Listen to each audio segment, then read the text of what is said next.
Number 4, absolute value functions.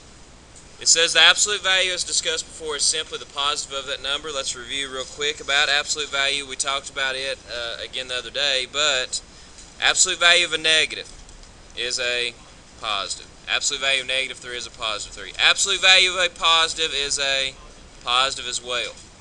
Okay? The absolute value is simply the positive of a number. Let's do a few examples here. It says find each of the following absolute values. The first one says the absolute value of 7 minus 9. Well, first thing you need to do is find 7 minus 9. Treat absolute value bars like parentheses because they are a type of grouping symbol. 7 minus 9 is negative 2, so this is actually the same thing as absolute value negative 2, which is 2. Any questions? Second example says the absolute value of 9 minus 7. What is 9 minus 7? 2, so this is the same thing as the absolute value of 2, which is 2. So do you notice whenever you put absolute value bars around something, it really doesn't matter what order you subtract it in, you're going to get the same answer. And the last one says the absolute value of 7 minus 7. What's 7 minus 7? What is the absolute value of 0? 0. And so technically we can't really say it's the positive of the number inside because 0 is not a positive number. So be careful about that. Absolute value, though, just make, if it's a negative, make it positive. If it's already positive, just drop the bars. Now let's look at a graph. The function y equals the absolute value of x is known as the absolute value function. The graph of this function is V-shaped, as shown at the right. And we'll talk in a second about domain and range. Two new vocabularies, which you would have actually seen if we hadn't skipped chapters. You'd have seen it in other chapters, but since I did, I've got to go back and review what that all means. But let's first look at the graph of this. Y equals absolute value of x. Let me remind you back from chapter 2, I believe, you can graph anything. All you need is one of these, T-table. Okay, I want to show you again why this graph looks like it does. Y equals the absolute value of x. Pick some numbers. If you don't pick negatives and positives, you're not going to get the whole graph. So I'm going to put negative 3, negative 2, negative 1, 0, 1, 2, and 3. This is probably one of the easiest graphs that you do all year. Okay, if you watch very closely, it's not difficult at all. Again, we're plugging in these x's. Okay, negative 3 through positive 3. Plugging it into this function to find out what our y is. That's it. If you take out x and put a negative 3, you have y equals the absolute value of negative 3, which is 3. Absolute value of negative 2 is 2. Absolute value of negative 1 is 1. Absolute value of 0 is 0. 1, 2, 3. Let's graph that. Give me a starting point. There's my 0, 0, my intersection of my x and y axis. So how do I graph negative 3, positive 3? Start at the origin and go left 3, up 3. There's negative 3, positive 3. Negative 2, positive 2 is here. Negative 1, positive 1. 0, 0. Positive 1, positive 1. Positive 2, positive 2. Positive 3, positive 3. And if we kept going, you see where it would go to? It's actually a V. Yeah, it does look similar to a check mark. Yes. Yes. These basic absolute value functions, every one of them is a V-shape. When you have to graph these on your homework, if you do not get a V-shape, it is wrong. Listen very closely. When you graph these on your homework, if it is not a V-shape, then it is not correct. So make sure that's a good way to check. Absolute value, these type of absolute value functions are always V-shaped. So domain and range. Let me explain what domain and range is before we go any further.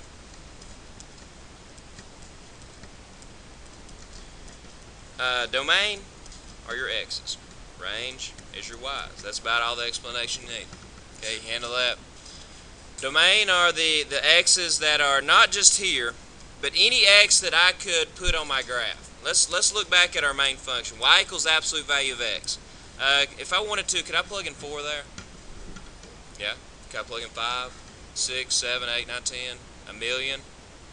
Could I plug in negative 1 million? Yeah, sure. So the domain of this. Domain here, if I ask you for it, would be all real numbers. Again, the domain is what can I plug in for x. Okay, and in that equation there, I could plug in anything I wanted to. What could be in this column? That's your domains. Could I plug in negative 1.3? Sure. Your range, though, a little bit different. Before I go to range, though, let's look at our graph and talk about how I could have actually found the domain from the graph. Notice I put arrows on each end. That thing keeps going, right? So if I plugged in 4, I get this value. If I plug in 5, I get this value. If I plug in 6, I get this value.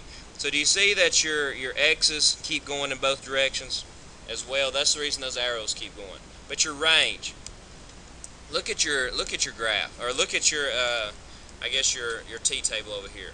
Your range is what your y's are equal to. Are y's equal to all real numbers? No, they're not. Because they are not negative. That's a very good observation. Notice you got 0, 1, 2, 3, and you got 1, 2, 3. Your range, your y's will never be negative. No matter what you plug in, you will never get a negative y on this graph. Does that make sense to everybody? So, how could I describe my range? All positive numbers, you got to be careful though, because that nearly gets them all. Which one do you leave out? 0. So let's write it like this. You can put either all positives and 0. I don't really care as long as you understand what domain and range is. All positives and 0. Or here's how I would write it. The range, again, didn't I say the range were your y's? I would say y is greater than or equal to what? 0. That's the best way or the easiest way to do it. Y is greater than or equal to 0. Any questions? Look at the graph. Your y values are up and down or left and right? Which way? Up and down. Do you notice your y's, because your graph, or again, it's up and down. Do you notice your y's start here and it's everything above that? So you can actually look at a graph and tell what your range is as well. There's nothing down here. That's where your negative y's are. Your y starts at 0, right there's the 0, and it goes up. Anything greater than or equal to 0. And we'll be going back to that more throughout this lesson. The graph was the domain and the range put together. Your domain, and this is the same graph here, your domain is how far left and right it goes.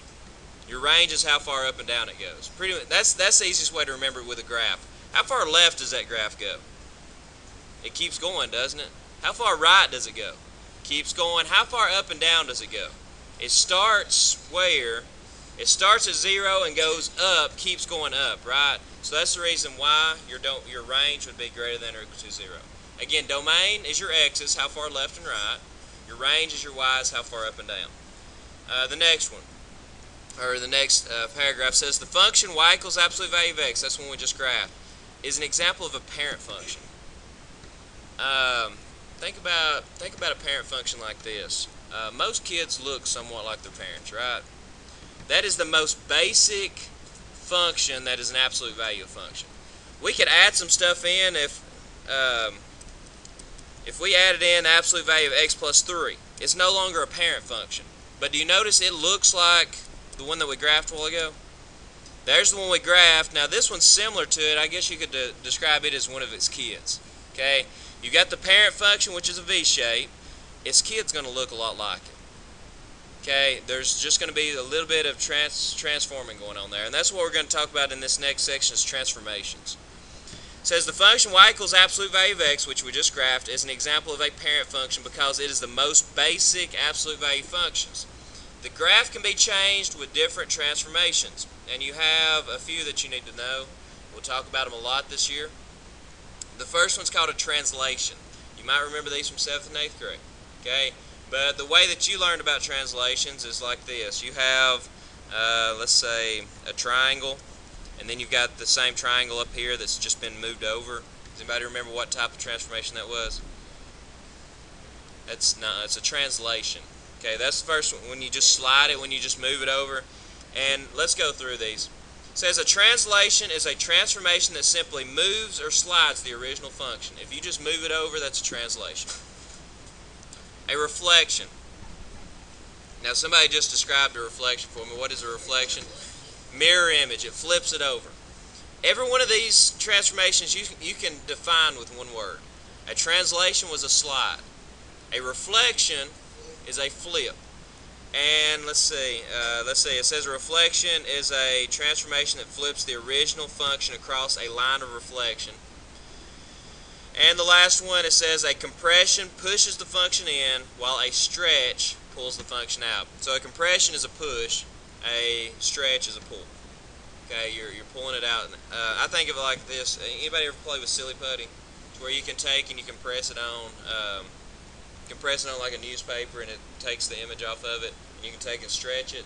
Okay, that's the same thing as a stretch. Or you could take and bunch it up, and that would be a compression. Example 2.